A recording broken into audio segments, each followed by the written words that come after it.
The undertaker এমন এক নাম যেটির সাথে মিশে আছে বিশ্বের কোটি কোটি রেসলিং ভক্তের ভালোবাসা। চিরচেনা সেই ব্ল্যাক কোট, রাউন্ড হ্যাট এবং অদ্ভুত সুপারন্যাচারাল পাওয়ারের বিস্ময়কর ডার্ক গিমিক। রেসলিং জগতের শত শত কিংবদন্তিদের ভিড়েও আন্ডারটেকার নামটা খুব সহজেই আলাদা করা যায়। চিত হয়ে শুয়ে থাকা অবস্থায় হুট করে উঠে বসে পড়া, দু চোখ কোটরের উপরে তুলে অদ্ভুত ভঙ্গিমা প্রদর্শন করা কিংবা প্রতিপক্ষের টুটি চেপে ধরা, সবকিছু মিলিয়ে আন্ডারটেকার ছিলেন এক legendary character. The commando, the punisher, master of pain, red Texas, Dice Morgan, mean mark সহ বিভিন্ন ছদ্মনামে রিং কাঁপিয়েছেন 6 ফুট 10 ইঞ্চি উচ্চতার এই দানবীয় রেসলার। তবে তার কালজয়ী ছদ্মনামটি হলো দ্য আন্ডারটেকার, যেই নামের সাথে মিশে আছে কোটি কোটি ভক্তের আবেগ ও ভালোবাসা। আন্ডারটেকার ছদ্মনামে রেসলিং দুনিয়ায় কিংবদন্তি বনে যাওয়া এই রেসলারের আসল নাম হলো মার্ক উইলিয়াম ক্যালয়। 1965 সালের 24শে মার্চ মার্কিন যুক্তরাষ্ট্রের টেক্সাস অঙ্গরাজ্যে তিনি জন্মগ্রহণ করেছিলেন। মা বাবার 4 সন্তানের মধ্যে তিনি হলেন তৃতীয়। অনেকেই মনে করেন যে কেইন হলো আন্ডারটেকারের ভাই এবং পল বেয়ারার হলো তাদের বাবা, যদিও বিষয়টি আসলে পুরোপুরি স্ক্রিপ্টেড।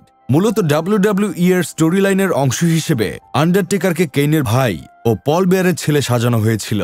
টেক্সাসের ওয়ালট্রিপ হাই স্কুলে অধ্যয়নরত অবস্থায় খেলাধুলার প্রতি আগ্রহী হয়ে উঠেছিলেন আন্ডারটেকার ওরফে মার্ক উইলিয়াম। বাস্কেটবল খেলার প্রতি বিশেষ ঝোঁক ছিল তার। স্কুলের বাস্কেটবল টিমের সদস্য ছিলেন, তবে খারাপ পারফরমেন্সের কারণে একটা সময় তাকে দল থেকে ছেঁটে ফেলা হয়। বাস্কেটবলের সুযোগ না পেয়ে মার্ক উইলিয়াম ঝুঁকে পড়েন রেসলিং এর দিকে। রেসলিং এর জগতে ক্যারিয়ার গড়ার আশায় বেশ কয়েকটি রেসলিং ক্লাবে অডিশন দেন এই কিংবদন্তি, তবে কোথাও তিনি তেমন একটা সুবিধা করে উঠতে পারেননি। ব্যর্থতার ভারে চাপা পড়ে বেচারা মার্ক উইলিয়াম যখন রেসলিং থেকে মুখ ফিরিয়ে নিতে চলেছিলেন, ঠিক তখনই তার দেখা হয় কিংবদন্তি রেসলার হাল্ক হোগানের সাথে। হোগানের সুপারিশে ওয়ার্ল্ড ক্লাস চ্যাম্পিয়নশিপ রেসলিং বা WCCW তে পারফর্ম করার সুযোগ পান মার্ক উইলিয়াম। 1984 থেকে 1989 সাল পর্যন্ত ডেথম্যান চরিত্রে WCCW তে রেসলিং চালিয়ে যান এই সুপারস্টার।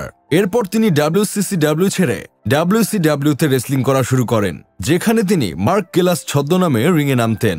1990 সালে সার্ভাইভার সিরিজে ফাইটিং এর মাধ্যমে WWE তে অভিষেক হয় মার্ক উইলিয়ামের। সে সময় তার ছদ্মনাম সেট করা হয়েছিল কেইন দ্য আন্ডারটেকার, তবে পরবর্তীতে কেইন শব্দটি বাদ দিয়ে শুধুমাত্র দ্য আন্ডারটেকার নামটি মার্ক উইলিয়ামের ছদ্মনাম হিসেবে ফাইনাল করা হয়। WWE তে অভিষেকের পর থেকেই ভিন্নধর্মী ও চমৎকার সব ম্যাচ উপহার দিতে শুরু করেন Undertaker. Casket match, buried alive match, hell in a cell match ও দ্য লাস্ট রাইড সিরিজগুলোতে আন্ডারটেকারের পারফরমেন্স ছিল দেখার মতো। সেই সাথে তার অদ্ভুত ডার্ক গিমিক সকল রেসলিং ভক্তের হৃদয় জয় করে নিয়েছিল। গুরু গম্ভীর ও ভূতের প্রকৃতির আন্ডারটেকার আর ডার্ক গিমিকের কম্বিনেশন ছিল রেসলিং ওয়ার্ল্ডের অন্যতম সেরা ইনভেনশন। রেসলমেনিয়ায় তার 21 ম্যাচের উইনিং স্ট্রিক রেসলিং জগতের এক অনন্য রেকর্ড। রেসলমেনিয়ায় মোট 27টি ম্যাচের মধ্যে 25টিতে বীরের হাসি হেসেছিলেন দ্য গ্রেট আন্ডারটেকার। তাছাড়া 5টি ওয়ার্ল্ড হেভিওয়েট চ্যাম্পিয়নশিপ, 6টি রয়্যাল রাম্বলও রয়েছে এই কিংবদন্তি রেসলারের অর্জনের ঝুলিতে। ডার্ক গিমিক, ডিপ ফাইটিং, অযাচিত অ্যাগ্রেশন ও ভৌতিক দর্শন সবকিছু মিলিয়ে তিনি ছিলেন এক অন্যরকম ক্যারেক্টার। তাই পৃথিবীতে যতদিন রেসলিং টিকে থাকবে ততদিনই ভক্তদের হৃদয়ে বেঁচে রইবেন আমাদের সকলের প্রিয় দ্য আন্ডারটেকার।